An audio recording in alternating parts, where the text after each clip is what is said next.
Saa haban no na atwe nipa bebre efri impese ho no mususu se unya ye mpese pa woni saa haban no wotwaka no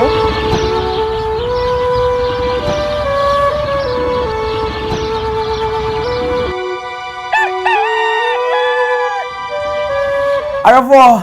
ya chiamu nyina bebia mo hwe edifri be nyina yenim se yahwefo mato apete e wiase afa na nyina efri Asia eko Europe ebe bibi memu e de ko all the continent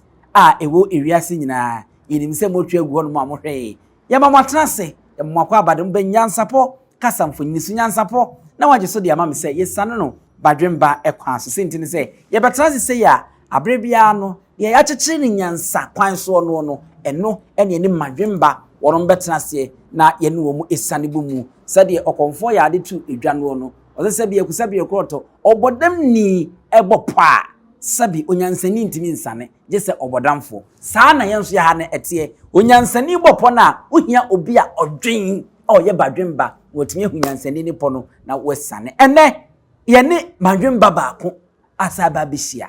etane ni di nkomo ye fidie so na nse mo nsa afi ye sha ase de etane ni di nkomo ne yesane na behia biem nanso no ye beko na wasato nanim tuo aboni din nyina de akyereye na afi no ye nkomo bono ye de ahyehye so nana ye mo akwa abado ba NYANSAPO kasamfoni so ya ye ho so na umpom te sei adom ni mo bro hunu nana no adaro ma ye ho de din te setete botan no aka ne aka ne pe cho udino ebiem ya frame osenkani bosonfo yaw no nsin osenkani bosonfo yaw no nsin ono ene ne ebedi enkomoi kwasem ni na anu nkomo ene ne boy wo ma ehu se sukuu de anhye da nkobi na nso no se utie no na okasa utimi se nyansa no edoso dodo opanyin yanko school na nso fie nyansa ekura no eboro wo mu ko school so ene de ene ne besua no eye mpese broni kan se dreadlock itina mo kan rasta yen kan sa na do na hu rasta no ene ho adesua ene ni besua so obia se fata se ewo se oyebie wan ena wo se oye dreadlock wo ene ye mu pii hu se obi aye dreadlock a ye wo suban ene yo bi aye fi se nipa no owo mu a ese ye mpese ye be kan ho kra ba nipa ho ene ho adesua ni besua aja ya onunzin ya samu akwa babie ya ye ho so dreadlock yi wo ye di be say minya 47 years nya mfinsia aduanan so na me start na me free ase se me ye sese so kwa duosia me boa aka afi ya ye wremu yi ne bosum ya toso nwotwe pepepe ne menya mfie duosia na se metimi atwa ni ti aka se wo ye o rasta yi no enye enu so ko mfinsia dumiensa ade ne baaye ade ne si wo sacha jamasi a atumpan ame ya nei mafasa akonya we so na matia NYANSAPO ahwefo nyina na mafasa akonya we so achia tumfo ose tutu ababio mo adwumaru akrampo babi owo bia be chia no so mo ana motiti manim so de a adwumaru ajomso pia na machia yewura otumfo opemso ote sikegwa kofi so sa akomya na bi ni ba bia je sa Asante machia a champion hene na machia baafo esuman kwa hene na machia na najiman ebusunya panyi konti hene oba panyi omo chi apatra madofo nyina so mechia wo omo hu mi ache na nse amu yi mi epie no omo ani age pa omo frame free nkran ba bia madofo bia me fasa akonya we so na machia me pa chaw wasem bisano esese eba ne se de ne baaye wonyo mfinsie aduanan so wo se metwa meti meye ne mpese nti watwa wutiri mi onsem bisano eya na be fa no wonyansem nti na mo TV station de NYANSAPO no me hu se unyi bebre nanso wanyi on se da ntie abogise na awufu no kire me se ye nananum se asem suru abogise de a eye den enene emranti a eba ni nyina efu abogise dodo na soso efu empese emano ekrampo eja epeme ene jere obia de ne timi ankasa no etwa mpese ane ebre na so eba ne se ena osenkeni bosonfo ya onunsi etwa mpese miso nyina no uyi miti a me yare enamiensa me maame me papa edi adanse e kire me se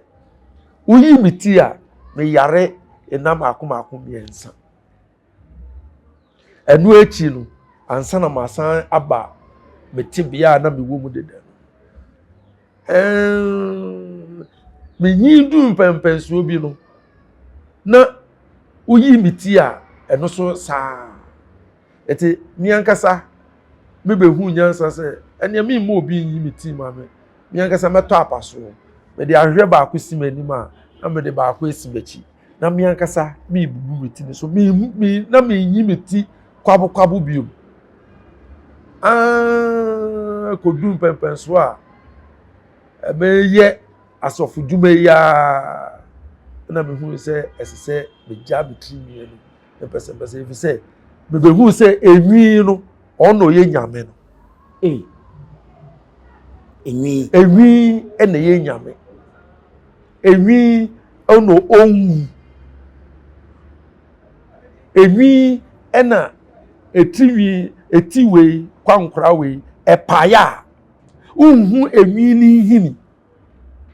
nanso mi je ya enya mfihia dumiensa waboa me pa enya mfihia dumienu ekodumiensa no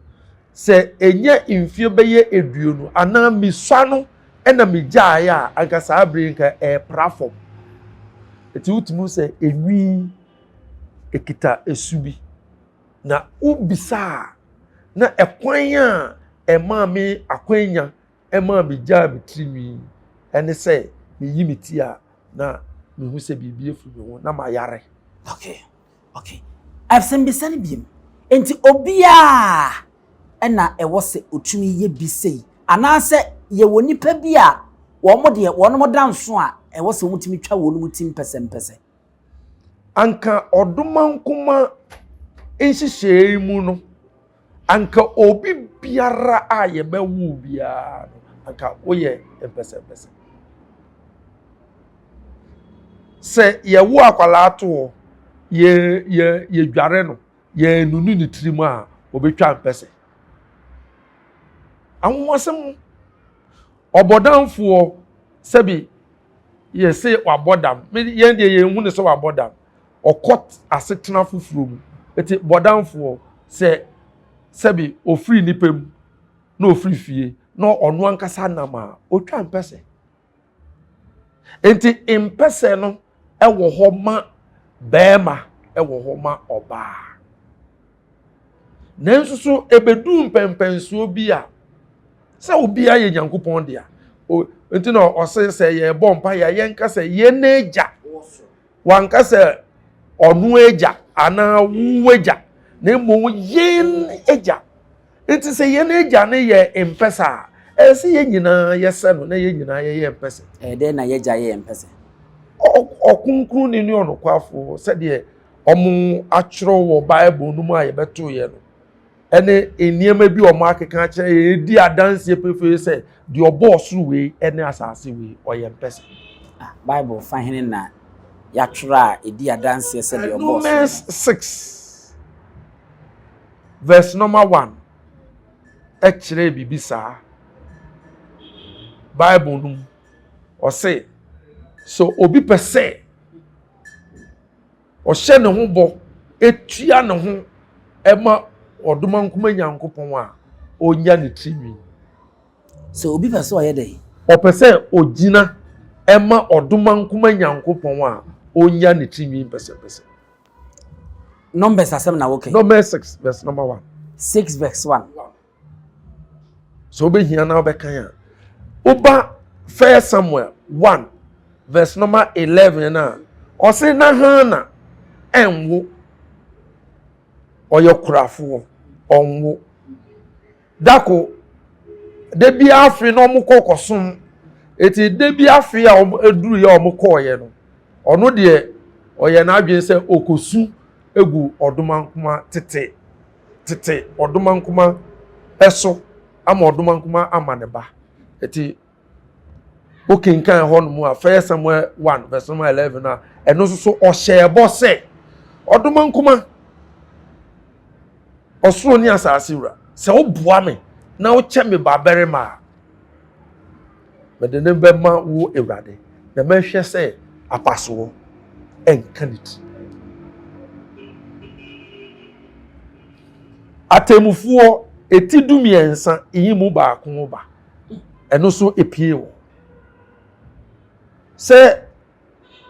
maami bi enso tenase na ni kunu ede elikan na oseden de bia no so kosilo ekokosom na eba se ono so onwo eti ebre ni kunu ja ne ho no owa na bofu bi beka kire ne se oba bewo eba bi na sa akwala no obeye nyankopon hu tie ni efri ni maami yem enti onhwe yie na we ni ade bi a ho nte ananse insa ontwe ne ho mfiri hu na obewu abamu we bi sa abamu wa no na oba beje Israelfo no efiri won aho yeye oba no enyi oboni kun amane okonyi nsen no kowo Samson eti Samson no oyempese okofo oba bi a ne yefe ne Delilah e was 16 verse number 17 neba na Delilah peso ohu Samson na hoɔden eti saade we to aso Samson de ne to say or de not to say de ne to say dako na Samson 17 ne say Samson yi na akoma mu nyina kire oba ne say na hoɔden nyina ye ne timi uyi ne ti a obehojo no wa ye say nipa biara hwe mo wase ti timi eye nyame timi eye odomankuma oboso ni asase no na japade ho edotena ene na konkonfo edi nkomo enunti ena enka esese obiare twa empese na ewo ho ade no enye nipa sunsunsuaso nanso bibi a efiri soro bete bayira homa mu nti no ama ene empese no ye dwane empese nanso se woye empese na wudi wu ni te se yen te se akonfo binum a omudi wo hu ni a babia wonam bia no wo enubonyam babia wonam bia no wo obuo efiri se wo no wahye ohun so deda untumi nyira enipa apem hia onku awo danso ewo utumi se enwi ehu wo faso da enwi ewotu Enwi ho mfaso enwi ho otu enwi ene ye nyame enwi ene nyame na ya na wo ka na ama menti ase na ye den kakra se enwi na ye nyame no pacho ye huna mako enyina utwa emu biara emma ajetimi ne pe ena oka se ukumia ne nansa so no besore eyetimi hu asem enye nipa desani hu asem uyi uti enkodu enumre no uyi uti anopa enkodu enumre na awo ade beche so na egu ade ebedi nansa no ubo se etimi no aba me die mi ye na wotwe ni on se asan aba uyi ne mpredu ebeba mpredu Uyi ni omproha ebeba improha nanka oduma nkuma nyanse mu no ede na nke sese we ese uja ne sa enu nti ne ma ne ye nyame na o ye nyame de kire se beba cho me no ayeti we oka kire wo bible no se obi nhunu enya nkwa na so obi hunu nso so a se nipa no so be nyankwa ene ni tiwie oti we on se unhu wenim uti ni kura no unhu uti na unhu uti se ede mimi hu mi ti se eye kanea eni mani na ehwe ade no eye kanea na esan ye han bi se de meto ebobo han mu a enka no sanso ena miti we eni mi nipadua no se mi dinini a ubo mitu a enka me de okay na esen kampesempese nkanya bone se obi betwa mpesempese na fe edenti na ni titru ya kan amem ha no de ye hu obi a watwa mpesempese ye mu bebre efri se monye ni papa pe akamemu da bi yenim se eye ni papa akamemu akan nefuo na ebe ewi ase no na omu nyina ye mpesempese eno na yesan ba no etina tren na nko na na ewa asase no so on se la ntie enti nia enipa suru ni se sai mpesempese fuo de edi kan omu ka nokore omu di won huni bi biara ni osoro ase ya omu nim enti wo behwe tete edifo epiepie wo bible mu no omu nyina ye mpesempese efri Moses so ebesi Malaki oh sa Moses no ye mpesempese empo Yesu Kristo no kra no de enti a onya Nazareth ni Yesu Kristo no je Nazareth fo no omu yi wo nti ti o pa che se Yesu Kristo kra no so ye mpesempese osumafo Paul a mo kire se one man tem na so o se edikanfo no oye mpesempese so sadenti iti we no mu ne di adanse pefe se mpesempese fo ye ni pasoro iti show di o ma Asante man ejinae eye mpesempese okonfo obenfo okonfo anochi ono bua ohene nyansafo opemso osetutu a odikan no ono no ne beji Asante man oye mpesempese Jesus Christ so no ye mpesempese omuna bibi enti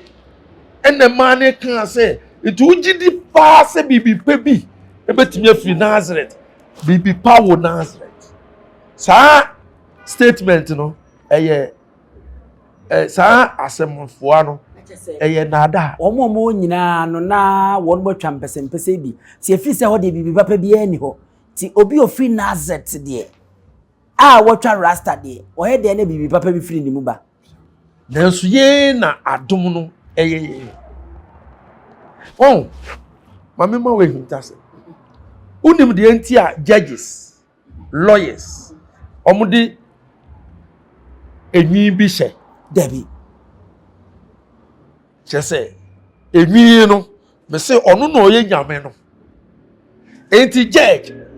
odi saa enwi ni hye ana oti saa epun n'echi a your friend say judge temuafo ana say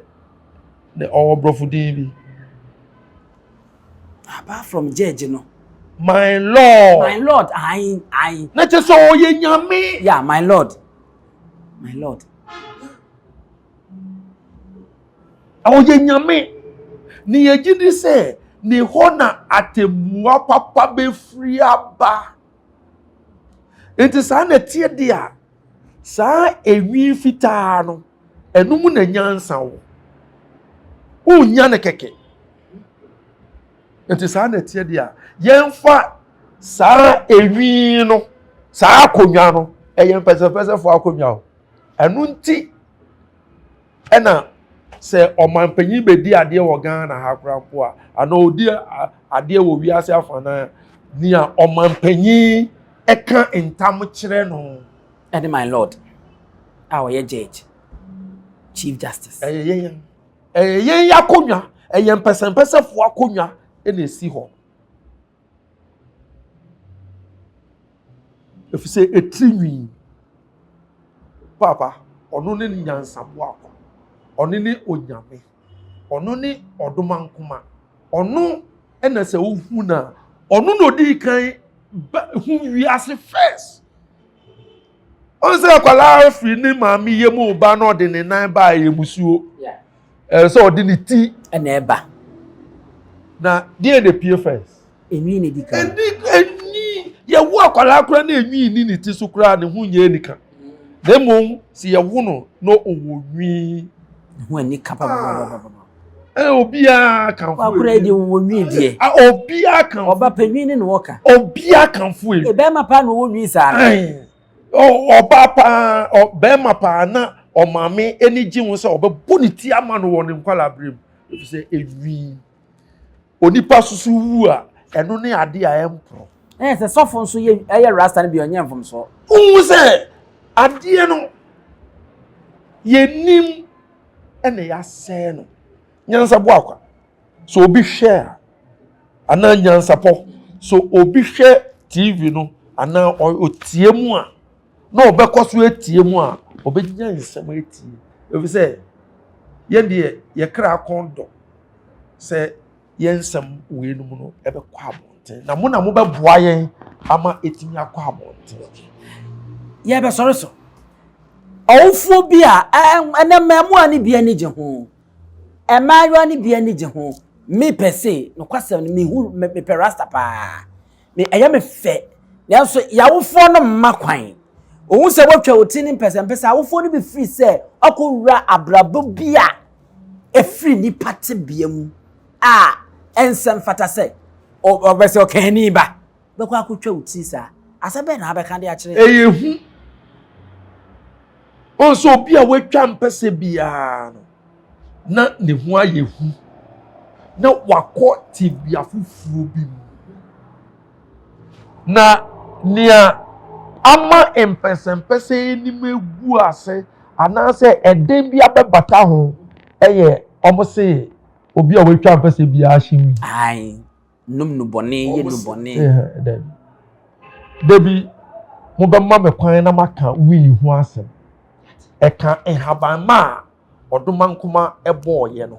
ye be shada ma ya translate no nko a tawa ye nananum a omutwi bonto omu nim se ye minimum nsuo na ebekunu nanso so odetwi ne se a na aba nani so ma ne sin tutu de ni ayekọ won se da de ade bi wo ho no mu a unni ma obeka ho asem nanso nhunu a unka ho asem eti saa haban no ena atwi nipa bebre efri impese ho no mususu se unya ye mpese pa woni saa haban no wo twaka na woni saa haban no wo twaka nso so a ni na se onye nipa papa nanso omo no mo ye nipa papa ene na omo ase no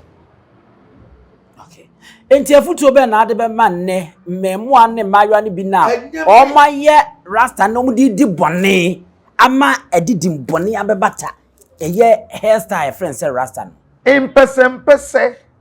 woba ohini Solomon krapo no ye empese o sa ane enyumunyum etimienu yi mudu baako okan ye etinum yi mu baako mienu no okan empese ho asem so no kra no ye empese na awasem ewom no se saa empese we no abrofo timi ntimi ntwa anokre agiye bibifuo pe bibifuo no pe ne yetimi twa mpese